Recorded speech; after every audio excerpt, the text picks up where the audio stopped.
એને સમજવું જોઈએ કે બજરંગદાસ બાપાનું જે ધામ છે વિશ્વ વિખ્યાત છે અને ન્યાયને એક સેવાનો લાભ મળતો હોય તેની જાતને એને ધન્ય અનુભવવું જોઈએ. આવા વાદ વિવાદમાં એમને ન પડવું જોઈએ. પહેલી વાત તો એ છે. છતાં જે થયું એ સમગ્ર કિસ્સો એમણે સાંભળ્યો અને એના 3 થી 4 નિવેદન તમે નિશિતભાઈ સાંભળો ને, કોઈ પણ નાનું બાળક સાંભળે તોય ખબર પડી જાય કે આ સ્ક્રિપ્ટેડ છે અને માયાભાઈ ને જયરાજને કઈક ને કઈક છાટા ઉડાડવાનું પૂરેપૂરું કાવતરું છે. એ બધા સમજી શકે. પહેલા વિડીયોમાં મારું નામ નો આવે ભાઈ, બીજા વિડીયોમાં પાછું એમને યાદ આવે કે મેં મરાવ્યા હશે, ત્રીજા વિડીયોમાં હજી એમ કે ઈ જે અલગ અલગ બોલતા જાય છે. તો એવી રીતે થોડું હોય કે એક એક દિવસે માણસને અલગ અલગ રીતે યાદ આવે. મારી ભૂલ હોય, મેં એમને આ કાવતરું કરાવ્યું હોય તો આપે ને તમારા સમક્ષ પુરાવો કે ભાઈ જયરાજના કહેવાથી મેં એને ફોન કર્યો. 100% આપના મીડિયાના માધ્યમથી કહું, મેં એમને ફોન કર્યો, પણ એ બાબતે એમનું એક કોલ રેકોર્ડિંગ આવેલું જે આપ મીડિયામાં પણ બધા લોકોએ સાંભળ્યું હશે.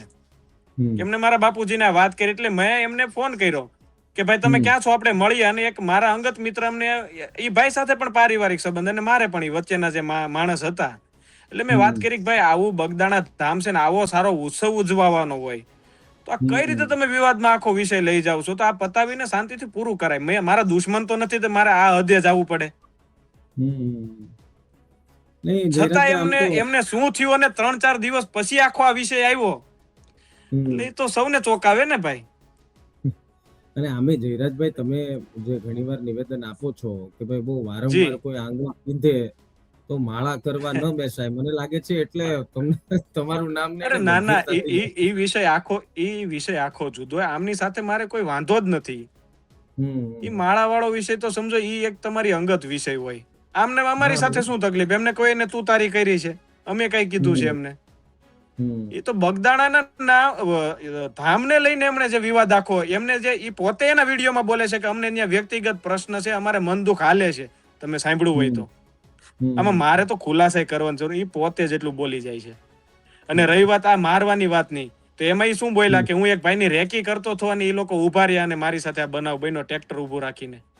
તો તમે 2 વાગે રેકી કરવા જાવ છો કોકની, પછી તમારે જે કઈ ઘટના ઘટે છે અને પછી તમને 3 દિવસ પછી યાદ આવે કે આ મેં કોકની અને એ ભાઈ પોતે કોકની પાછળ છે અને એના ધંધા શું છે એ તમે સાહેબના નિવેદનમાં સાંભળ્યું છે.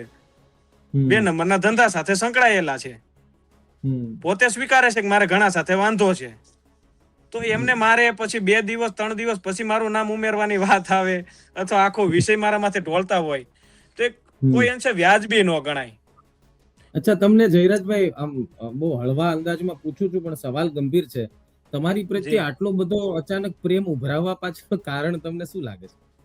મારે જાણવું જોશે. અને આમાં શું છે, પોઝિટિવ રીતે લોકો લેવા વાળા છે, પણ આટલો બધો પ્રેમ તો અવડી ઉંમરે આપ્યો છે તો એ બાપાની કૃપા. અચ્છા, બીજું તો આપણે શું કહે? આપણે તો સંવાદના માણસો છીએ, વિવાદના થોડા છીએ. બહુ સાચી વાત. અચ્છા, આ વિષય પર માયાભાઈ સાથે પણ તમારા પિતા સાથે પણ વાતચીત થઈ હશે, કારણ કે મને ખબર છે વ્યક્તિગત રીતે આપ જાણો છો કે હું પણ એ વિસ્તારથી જ આવું છું. એટલે મને બગદાણા ધામ, બજરંગદાસ બાપાના પરચા અને સાથોસાથ માયાભાઈની બજરંગદાસ બાપા માટેની ભક્તિ વિશે પણ હું સારી રીતે વાકેફ છું. જ્યારે માયાભાઈને ખબર પડી કે આવો કોઈ વિષય છે અથવા તો આવો કોઈ વિવાદ થયો, તમારી વાતચીત તો થઈ હશે, કેટલા દુખી હતા, શું કહેતા હતા, તમારી શું વાત છે? ના, એટલે મારે તો ખાલી ટેલિફોનિક ચર્ચા થઈ હતી એમની જોડે. એ પણ સતત કાર્યક્રમમાં બહાર હતા. વિવાદમાં અમે પડવા ન માંગતા હોય તો જ કોઈ બાબત વગર માણસ ક્યારે માફી માંગી લેતો હોય? સાચી વાત. કોઈ વિવાદ નથી. અત્યારે હું એમ કહી દઉં કે ભાઈ નિશિતભાઈ છે તો એ ગુજરાત તકના ચેરમેન છે કે વાઇસ ચેરમેન, તો તમે શું મને માફી મંગાવશો? મેં શું ખરાબ કીધું તમારું? અને તેમ છતાં કોઈ માફી માંગી લે તો એ વિવાદમાં નથી પડવા માંગતા, એનો એ પુરાવો છે. જી. અને 2-3 દિવસે અલગ અલગ નિવેદન ફરતા જાય તો બધા અન ખાય છે ને, બધાને ખબર પડતી હોય.